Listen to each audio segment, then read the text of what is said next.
Amém. Jeremias capítulo 5, as razões para o juízo. Então, na semana passada nós vimos a predição do juízo, das profecias de Jeremias contra o povo de Deus. E agora nós vemos Deus dando as suas razões, os seus motivos para levar o povo ao cativeiro, para esse juízo babilônico.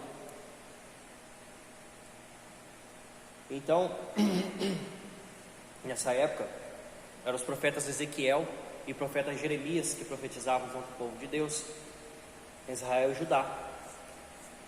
E hoje nós vamos estudar o capítulo 5 todo, do 1 até o 31. Vamos estar lendo esse texto primeiramente, depois nós vamos voltando nos versículos para os explicar. O versículo número 1, Jeremias 5, do 1 até o 31, versículo número 1 diz assim: Dai voltas às ruas de Jerusalém, vede agora, procurai saber, buscai pelas suas praças, a ver se achais alguém, se há um homem que pratique a justiça ou busque a verdade, e eu lhe perdoarei a ela. Bom, então nessa leitura a gente vê a resposta de Deus para o povo, de como Deus está virado contra Israel, contra Judá, pelos seus pecados. Então eu sempre falo, a idolatria, a servir outro Deus, é o que mais irrita Deus. É o que mais irrita Deus, quando você coloca uma outra coisa no lugar de Deus, tá? Aqui no caso são ídolos cananeus, são idolatrias de povos estrangeiros. E Deus fala: da mesma forma que vocês serviram a deuses estrangeiros nas suas casas, agora vocês servirão um povo estrangeiro fora também das suas casas, Da mesma forma, vocês serão levados cativos. Então, meus irmãos, a coisa que mais irrita a Deus é a idolatria. É uma coisa muito séria isso aqui, Deus não quer que se faça nem imagem dele, nem imagem de homem, nem imagem de nada, nem que seja em homenagem a ele mesmo, quanto mais um outro Deus, ou um outro ser que a pessoa considere com poderes para operar na sua vida. Então, vamos lá. Os versículos 1 até o versículo 3, nós temos uma referência lá em Gênesis 18, 32. Do 1 até o 3, nós vemos Deus mandando Jeremias ir buscar a quem seja servo de Deus, alguém que sirva a Deus de verdade. E a palavra de Deus diz assim para Jeremias: dai voltas às ruas de Jerusalém, procura saber, busca pelas praças, para ver se acha alguém, um homem que pratique a justiça ou busque a verdade, uma pessoa que pratique a justiça ou pelo menos busque a verdade. E o que ele fala? Eu perdoarei a ela, perdoarei a nação, perdoarei esse povo por causa desse homem. No entanto, ele fala assim, Jeremias fala: embora digam, tão certo como vive o Senhor, certamente juram falso. É juramento falso. Ou seja, fala que serve a Deus, mas dentro do coração não serve a Deus, Essa expressão tão certo como vive o Senhor é uma coisa que Elias falava muito, Toda vez que ele trazia uma profecia, ele falava: tão certo como vive o Senhor, que assim sucederá, Então quando você fala isso, quer dizer que você está jurando pelo nome de Deus. No entanto, essas pessoas juravam pelo nome de Deus, mas juravam falsamente, não serviam a Deus de verdade, não serviam com verdade, com justiça, ou não buscavam a verdade. Jeremias é enviado à missão de encontrar um homem justo entre o povo. Gênesis 18, 32. Disse mais: ora, não se ire, ó Senhor, que ainda só mais esta vez falo. Se porventura se acharem ali 10, e disse: não a destruirei, por amor dos 10. Então, essa aí é uma conversa que Abraão teve com Deus, Ló estava lá na terra de Sodoma e Gomorra, Ele morava em Sodoma e Gomorra? Ele morava numa das duas, Sodoma, Ele trabalhava em É do lado, é que nem Mogi-mirim, Mogi Guaçu. Sodoma. As duas cidades eram juntas. Então, Sodoma semelhante a Gomorra. era perto, as duas cidades. É igual e era pecado era o mesmo. E era o mesmo pecado, porque as Morreu, duas... aí acabou com as duas cidades. As duas. Então ali é uma conversa que Abraão teve com Deus, que ele foi levando Deus até onde ele queria, né? E Deus foi só vendo a ação de Abraão, né? Tentando Ele dar sabia, né, que O Abraão parece brasileiro, né? Tava tentando dar um jeitinho na situação para ver se ele salvava o sobrinho dele.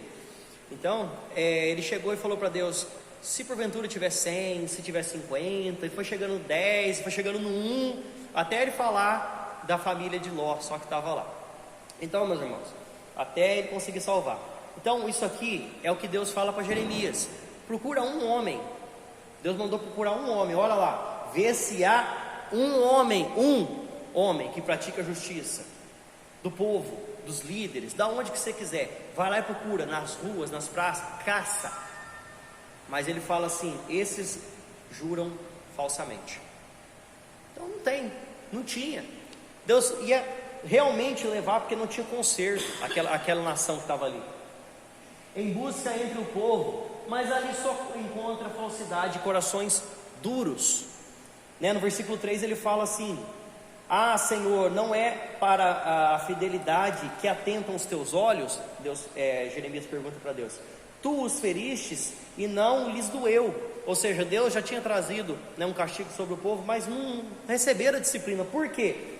Consumiste-os e não quiseram receber a disciplina, porque endureceram o rosto mais do que uma rocha e não quiseram voltar, né?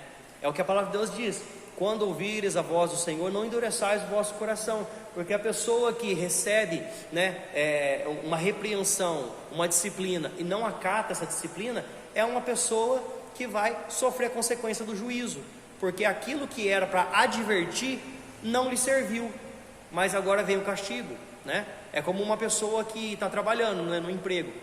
Ela faz uma coisa errada na empresa e ela recebe uma advertência. Ela não vai ser mandada embora assim, ela recebe uma advertência por aquilo. No entanto, a pessoa não recebe a disciplina, não aprende com o erro. Depois, o próximo, né, é o castigo, que ela vai ficar desempregada. Então, da mesma forma, o povo não aceitaram a disciplina de Deus, as repreensões pelos profetas, né? Os profetas falando o tempo todo.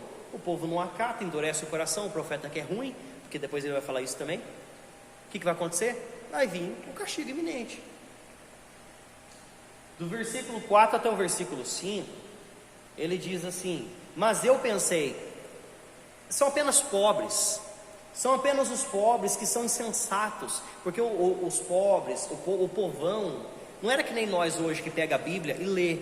Você lê, você entende, você compreende, você tem estudo.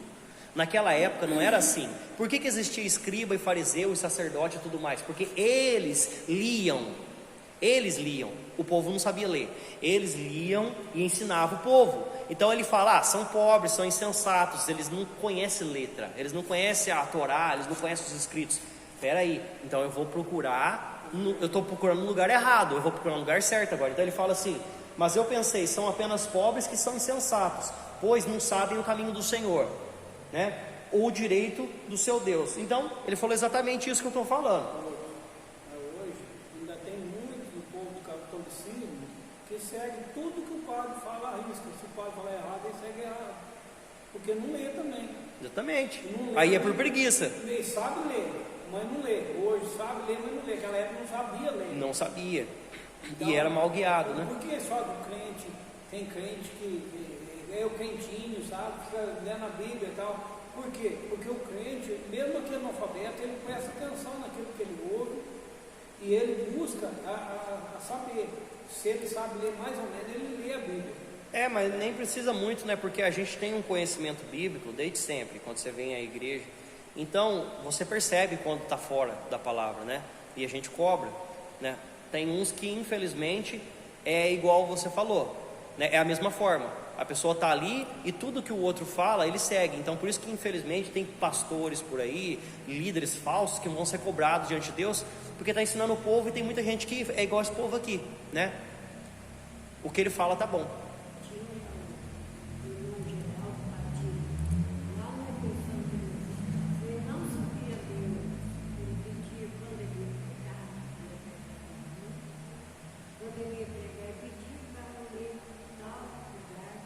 Mas aí é legal. Ele prestar atenção na leitura. é mais difícil para ele, né? Porque como que ele ia preparar a mensagem? Não tinha como preparar. É, preparar. Alguém tinha que ler para ele antes. Então, isso aí. Mas até hoje, ainda tem gente ignorante que segue tudo que os outros fazem. Exatamente. Sabe por quê? Viu aquele vídeo que eu mandei para você lá? Não assisti. O que o Zé mandou? Depois eu vejo, não assisti. O pastor e da mulherzinha dele lá, que é pastora também, ele vende 1 litro de leite de Israel ungido por R$1.000. Ele falou assim: como é que é na tua igreja, irmão? A paz do Senhor, olha lá, cabra, sabe? O cara falando em língua, tudo de mentira, sabe? Tudo palhaçada, né?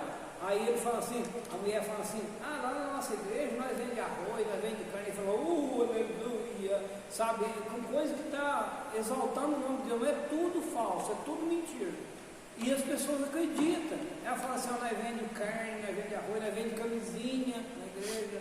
Aí ele: aleluia, irmão, sabe? Então, as pessoas seguem isso aí, rapaz.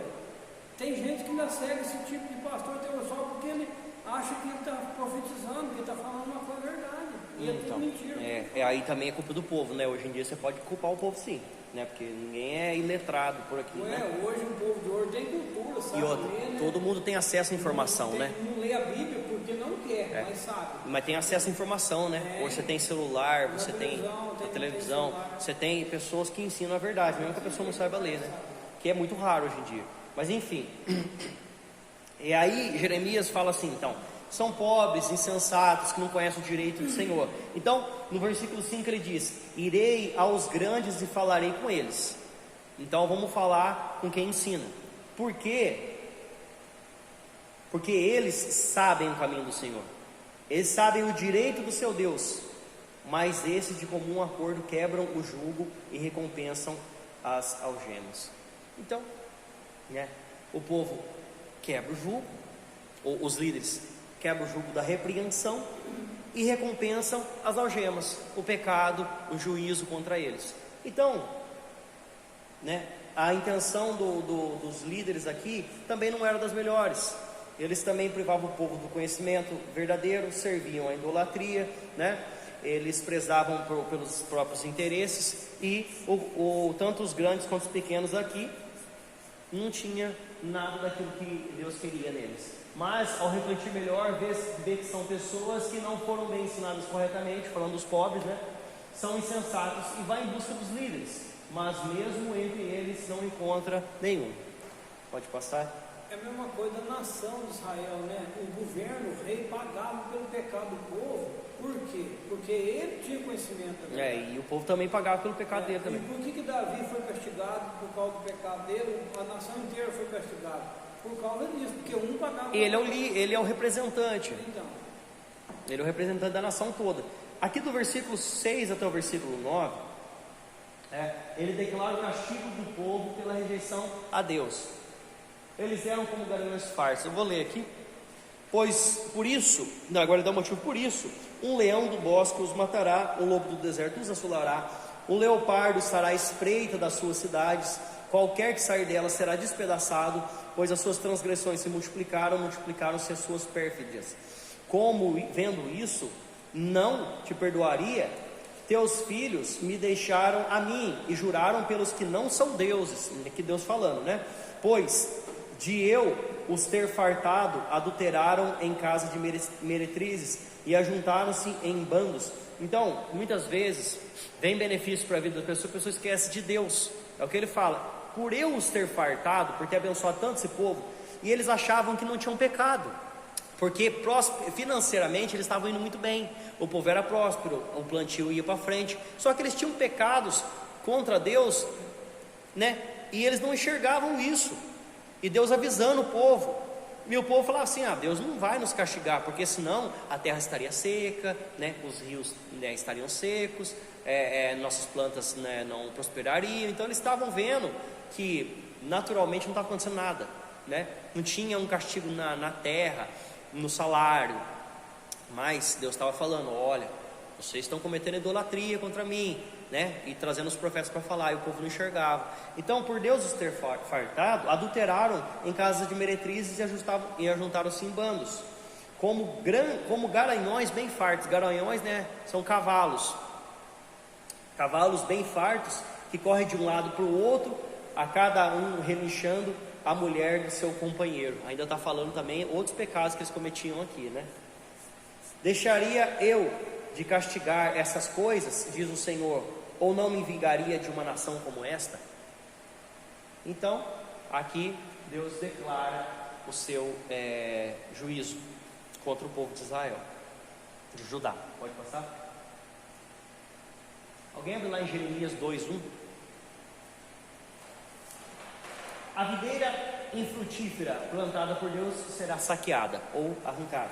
Subi vós aos terraços da vinha, destruía, porém não de todo. Tirai-lhe as gavinhas, porque não são do Senhor. Então, Deus ia fazer um castigo para o povo, mas não ia acabar com a nação inteira, né? Pode ler aí Jeremias 2:21. Eu mesmo plantei como vide excelente, uma semente inteiramente fiel, como pois tu tornaste para mim uma planta degenerada e vide uma vida estranha. Então, eu mesmo a plantei, foi o próprio Deus que ensinou esse povo, o próprio Deus que trouxe os ensinamentos, que trouxe correção, que plantou esse povo como nação dele, e o próprio povo se rebelou contra Deus. É a mesma coisa de você comprar uma semente boa, vamos falar que você comprou uma semente boa de um pé de qualquer coisa aí, e plantou. Na hora que cresce um fruto que não é dela, cresce um fruto amargo, cresce um fruto bravo, que você não pode consumir porque é venenoso. Como que isso foi acontecer? Se você plantou a semente correta, mas nasceu uma coisa que não era. Entende? É isso que era a nação de Israel. Chegar para Deus e falar assim: não, semeando boa semente da terra, por que nasceu o joio? Então é a mesma coisa, né? O inimigo vai e planta junto. E aí no próprio, aqui é o próprio povo que está fazendo coisa errada. O inimigo colocava no coração deles e eles seguiam. Em vez de seguir a Deus, seguia os conselhos do mal. Exatamente.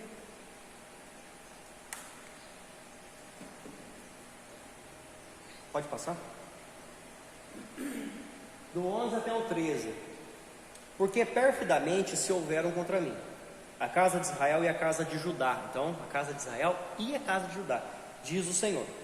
Negaram ao Senhor e disseram: não é ele, e nenhum mal nos sobrevirá.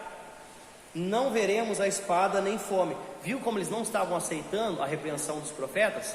Por quê? Porque eles estavam bem, eles não estavam mal, certo? Então ele fala: essa palavra não é de Deus, não vai vir mal sobre nós, não vai vir fome nem espada, nada.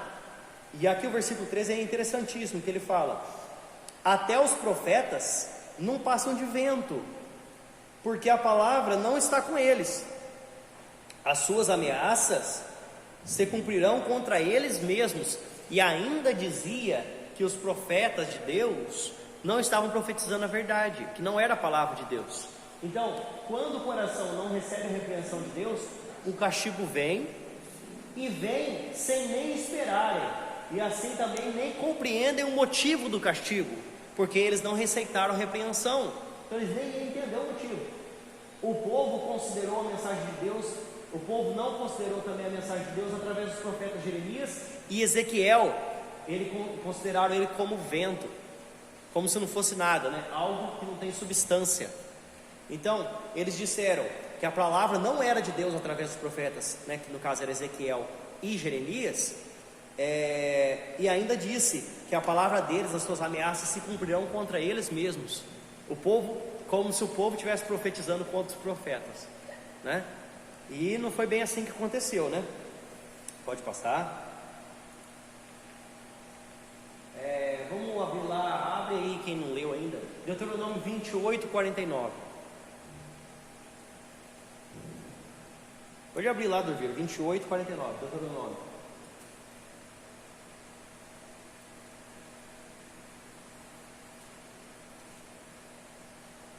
Do 14 até o 17 eu vou estar lendo aqui.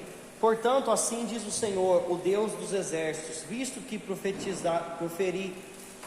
proferiram eles tais palavras, eis que converterei em fogo as minhas palavras na tua boca, e a este povo em lenha, e serão consumidos. Então Deus fala para Jeremias: olha, visto que eles falaram assim, já que eles falaram desse jeito, contra você, contra outros profetas e contra mim, eu vou fazer a tua palavra como fogo e esse povo como lenha, entende? Então a sua palavra vai, vamos falar assim, vai incendiar esse povo, e eles serão consumidos, como a lenha é consumida, assim esse povo será consumido. Eis que trago sobre ti, aí manda Jeremias falar para o povo: eis que trago sobre ti uma nação de longe, ó casa de Israel, diz o Senhor, nação robusta, nação antiga, nação cuja língua ignoras, ou seja, eles não entendem o idioma deles, né? E não entendes o que fala. A sua aljava é como uma sepultura aberta, todos os seus homens são valentes. Comerão a tua cega e o teu pão, e os teus filhos e as tuas filhas comerão as tuas ovelhas e o teu gado, comerão a tua vide e a tua figueira, e com a espada derribarão as tuas cidades fortificadas em quem confias. Então ia acabar com tudo, né? Com a geração deles, com o gado, com as plantas, com a cidade. Pode ler, Dorvido. O Senhor levantará contra ti uma nação de longe, da extremidade da terra, que voa como uma águia, nação cuja língua não entenderás. Então, essa profecia falada aqui em Jeremias também é dita lá no comecinho, Deuteronômio, é as mesmas palavras, né? Da mesma forma. Versículo 18, Jeremias 4, 27. Alguém abre aí, tiver em Jeremias? Contudo, ainda naqueles dias, diz o Senhor, não vos destruirei de todo. Então, outra promessa, que Israel não será totalmente erradicada. Jeremias 4, 27. Pode ler?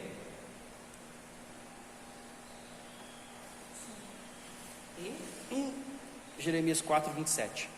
Porque assim diz o Senhor: toda esta terra será assolada, de todo, porém, não a consumirei.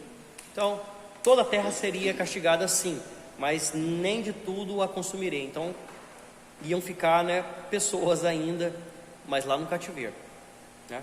Teve uns que fugiram, né? A gente sabe, teve uns que fugiram para o Egito, mas não foram muitos não. Dos versículos 20 até os versículos 31, encerrando, vou ler primeiro do 20 até o 22. Outra promessa para a catástrofe vindoura incluíam obstinação, do versículo 20 até o 22. Anunciar isso. Sim, é que eu não li o 19, né? Quando disserem, por que nos fez o Senhor nosso Deus essas coisas? Então lhes responderás, como vós me deixastes e servistes a deuses estranhos na vossa terra, assim servireis a estrangeiros em terra que não é vossa, né? Que eu tinha comentado bem no comecinho da aula, né? Versículo 20 a 22. Anunciai isto na casa de Jacó e fazei ouvir em Judá, dizendo, ouvi agora isto, ó povo insensato e sem entendimento, que tendes olhos e não vedes, tendes ouvidos e não ouvis, né? É um povo que não aceita a repreensão de Deus, né? Está vendo o que está acontecendo, está ouvindo tudo que os profetas falam, mas não recebe. Não temereis a mim, diz o Senhor, não temereis diante de mim, que pus a areia para o limite do mar, limite perpétuo, que ele não a transpassará, ainda que se levante as suas ondas, não prevalecerão, ainda que bramem, não o transpassarão. Então Deus está falando assim, meu poder é tão grande, que eu fiz o mar chegar até um certo limite na terra, né? E vem as ondas todo dia lá, mas daquele limite ele não passa, né? Então ele fala, quem fez essas coisas fui eu, e o povo não vai me temer. Não tem Deus, não tem Senhor, não tem homem que tenha feito coisa maior do que isso, né? Eu fico pensando, né, o povo de Israel, Deus, a misericórdia de Deus foi tão grande com eles, e Deus sempre fala, né, eu sempre vou deixar alguém, né, nesse foi passado agora há pouco aí, fala que ele não ia acabar com a terra de tudo, porque para sempre permanecer a raiz, né, de Davi. Agora você pensa bem, Jesus, a graça de Jesus abundou tão grande na vida deles, e eles não entendem isso até hoje. Porque Israel nunca mais, né, depois do que surgiu a ONU, Israel não foi invadido mais, Israel não foi derrotado mais, não perdeu nenhuma guerra mais. Por quê? Porque Deus usou a graça de Cristo e usou os países do mundo para proteger ele. Então, por quê? Porque hoje eles não vivem mais pela lei. Eles vivem, mas não vivem. Eles falam que vivem pela lei, mas Deus não aceita mais essa vivência pela lei, hoje pela graça. Então, a graça de Cristo fez com que as nações protegessem Israel hoje, né? As nações protegem ele, os Estados Unidos protegem, outros países protegem, e não permite que outros países invadam, porque se fosse que nem no passado, aqueles países do lateral deles ali, de volta deles ali, hoje são mais fortes do que antigamente. Invadiriam hoje e talvez dominariam Israel novamente, avisava ele, mas Deus não permite isso através das outras nações. Pôs nações para proteger eles por causa da graça de Cristo. Olha só para você ver, e eles não entendem isso até hoje, eles não pensam que é por causa do Cristo que eles são protegidos hoje. Eles não entendem isso aí. Exatamente. Porque ontem mesmo, minha aluna, quando eu estava assistindo aquela partinha lá, a aluna falou assim, agora nessa época não tinha profeta em Israel, né? não tinha rei em Israel, a Roma invadiu lá e dominava Israel na época de Cristo, quando Cristo nasceu. Era só a Roma que mandava, Israel não fazia nada. Não, sem Roma. só tinha... Levantou os rebeldes lá, foram todos mortos na época de Roma. Eles levantaram os rebeldes lá querendo dominar, querendo tirar o domínio de Roma, morreram todos. 400 anos sem profecia. E aí o anjo veio e mandou Maria com José ir para Belém, ele foi para Belém, mandou ir para o Egito, depois de 3 anos no Egito, mandou voltar para Jerusalém, para lá, porque daí o Herodes tinha morrido e os outros reis não iam mais. Né? O último profeta foi João Batista, mas ele nasceu junto com Jesus. Ele já foi junto com Cristo. Né? Então, rebeldia, do 23 até o 25. Mas este povo é de coração rebelde e contumaz. Rebelaram-se e foram-se. Não dizem a eles mesmos: temamos agora ao Senhor nosso Deus, que nos dá o seu tempo de chuva, a primeira e a última, que nos conserva as semanas determinadas da cega. As vossas iniquidades desviam essas coisas, e os vossos pecados afastam de vós o bem. Então, ele não é um povo que reconheceu o pecado e reconheceu quem é Deus para eles, mas é um povo que os pecados fazem afastar de Deus e fazem afastar as bênçãos deles, e também o livramento que eles poderiam ter. Você viu quanto que Deus avisou para o povo não ser levado em cativeiro? Mas é a mesma coisa que está acontecendo agora. Nós temos aí 2000 anos falando para o povo arrepender, para não ser levado ao grande juízo branco, do tribunal branco, né? Nós estamos falando há mais de 2000 anos aí, e provavelmente vamos falar mais um bom tempo ainda, sobre a grande tribulação, sobre o castigo da condenação eterna. Mas o povo ouve? Não. Até os próprios crentes estão se desviando da palavra. Então lá no final nós vamos ver menos gente do que hoje, bem provavelmente, que vai ser salvo. Então é a mesma coisa, não muda. Exploração ilícita.